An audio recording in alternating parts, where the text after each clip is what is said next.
बिस्मिल्लाहिर्रहमानिर्रहीम। अस्सलामु अलैकुम नाज़रीन, घर का डॉक्टर में खुश आमदीद कहते हैं। आज की हमारी वीडियो का बहुत ही अहम मौजू है कि अगर आप शुगर पेशेंट यानी ज़ियाबतस के मरीज़ हैं और आप बेहोश हो जाएं तो फ़ौरी तौर पर दूसरों को क्या करना चाहिए। तो नाज़रीन शुरू करते हैं आज की वीडियो।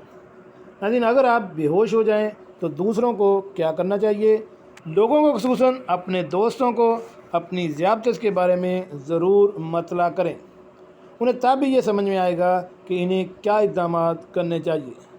आपके बेहोश हो जाने पर वो 3 तरह के इक़दाम कर सकते हैं ताकि आपके खून में मिक़दार शक्कर बहाल हो सके। नंबर 1 पे है कि आपको वो अस्पताल ले जा सकते हैं जहां आपको ग्लूकोज़ का इंजेक्शन दिया जाएगा। आपका ग्लूकोगोन इंजेक्शन लगाया जा सकता है। यह आमतौर पर 10 से 15 मिनट में अपना असर दिखा देता है।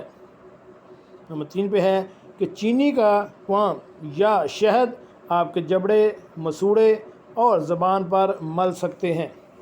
ये दौरान खून में शामिल हो जाता है, निगलने की भी ज़रूरत नहीं होती।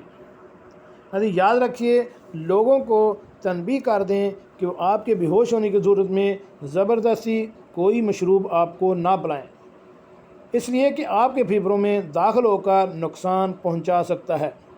याद रखिए, हमेशा अपने साथ सफ़र में अपनी ज़ियाबत से मुतल्लिक़ और ज़ाती शनाख्ती मवाद रखें ताकि अगर आप तन्हाई में कम शक्री या शुगर लेवल कम होने का शिकार हो जाएं तो लोग आपके इर्द गिर्द इकट्ठे हों और आपकी कैफियत जान सकें और ज़रूरी इमदाद दे सकें। मज़ीद यह कि अपने अहल खाना को मतला किया जा सके।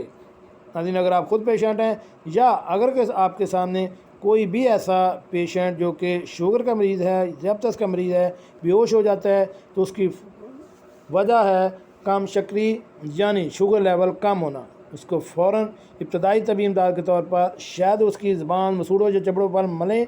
इससे इंशाअल्लाह वो फ़ौरन तौर पर होश में आ जाएगा और उसका शुगर लेवल भी मेंटेन हो जाएगा। जी नाज़रीन, कैसे लगी आज की हमारी ये मालूमाती वीडियो।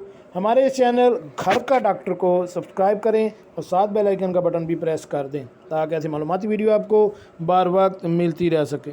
मिलते हैं एक नई वीडियो के साथ। अस्सलामु अलैकुम।